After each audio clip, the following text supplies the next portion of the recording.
우리가 경제를 공부할 때 혹은 주식 투자를 시작할 때 가장 먼저 배우는 철칙 같은 공식이 있습니다. 바로 금리를 올리면 유동성이 막혀 주식 시장은 박살난다는 공식이죠. 돈의 가치인 금리가 올라가면 기업은 빚 갚기 바빠지고 투자자들은 위험한 주식 대신 안전한 은행으로 돈을 옮길 테니까요. 그런데 최근 시장은 이 상식을 비웃기라도 하듯 완전히 거꾸로 움직였습니다. 전 세계 연준이 인플레이션을 잡겠다며 금리를 높게 유지하고 심지어 추가 인상 우려까지 흘러나오는데도 미국 주식시장은 사상 최고치를 경신하며 무섭게 질주했습니다. 교과서대로라면 지금쯤 증시가 피바다가 되었어야 정상인데 오히려 축제가 벌어지고 있는 이 기묘한 상황, 미국이 금리를 올리는 지금 주식을 다 팔고 도망쳐야 할까요?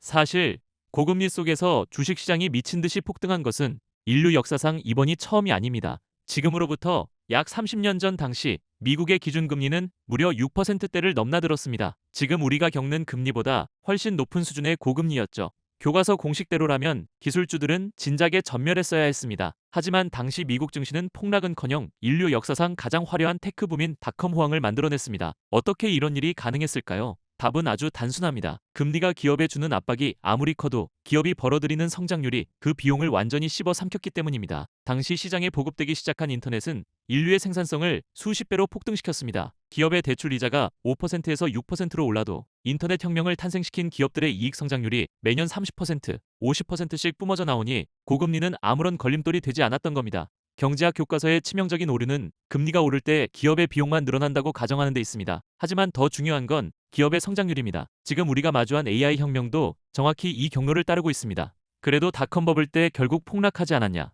지금 미국 주식도 똑같은 버블이다라며 당장 팔아야 한다는 하락론자들의 경고도 끊이지 않습니다. 하지만 여기서 우리는 지금의 빅테크 기업들이 가진 기초 체력을 과거와 비교해 봐야 합니다. 2000년 당시의 기술주들은 매출도 없고 영업이익도 없이 오직 인터넷으로 대박날 것이라는 기대감 하나로 풍선처럼 부풀어 오른 약체들이었습니다. 금리 인상이라는 뾰족한 바늘이 찌르자마자 펑 하고 터져버렸죠. 하지만 지금의 엔비디아, 마이크로소프트, 애플 같은 기업들은 전혀 다릅니다. 이들은 매 분기 수십조 원의 진짜 현금을 찍어내고 회사 창고에 수백조 원의 달러를 쌓아둔 독점적 현금 괴물들입니다. 과거의 기술주가 바람 만든 풍선이었다면 지금의 빅테크는 온갖 폭격을 버텨내는 강철 장갑차인 셈입니다. 심지어 금리가 오르면 이들이 쌓아둔 현금에서 막대한 이자 수익이 역으로 발생하기까지 합니다. 기초 체력이 다르니 고금리 독약도 소화해내는 것이죠. 하지만 이 장갑차 같은 기업들이 최근 기묘한 행동을 하기 시작했습니다. 돈이 썩어 넘쳐난다는 빅테크 기업들이 이 비싼 고금리 시기에 오히려 대규모 회사채, 즉 빚을 내기 시작한 것입니다. 왜 현금 부자들인 빅테크 기업들이 굳이 고금리에 빚을 내고 있을까요? 이유는 하나입니다. 지금 벌어지고 있는 AI 치킨 게임의 투자 규모가 그들이 가진 천문학적인 현금마저도 순식간에 바닥을 드러내게 만들 만큼 어마어마하기 때문입니다. 엔비디아의 AI 칩을 남들보다 먼저 수만 개씩 사서 데이터 센터를 짓지 않으면 영원히 도태될지 모른다는 공포가 지배하는 시장. 돈이 도는 속도보다 칩을 사야 하는 속도가 빠르니 빚을 내서라도 지르는 중입니다. 이 모습은 19세기 영국의 철도 버블과 소름 끼치도록 닮아 있습니다.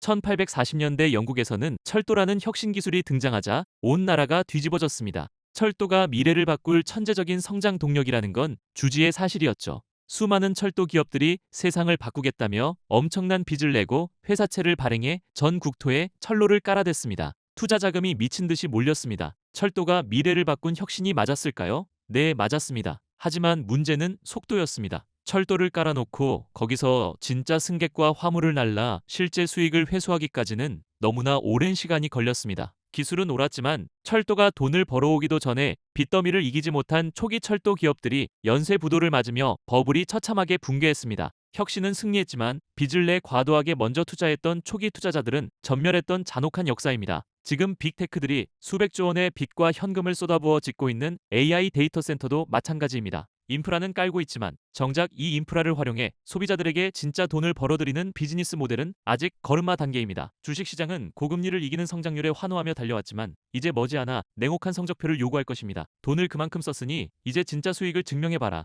이 청구서가 도착하는 순간이 진짜 위기의 시작일 수 있습니다.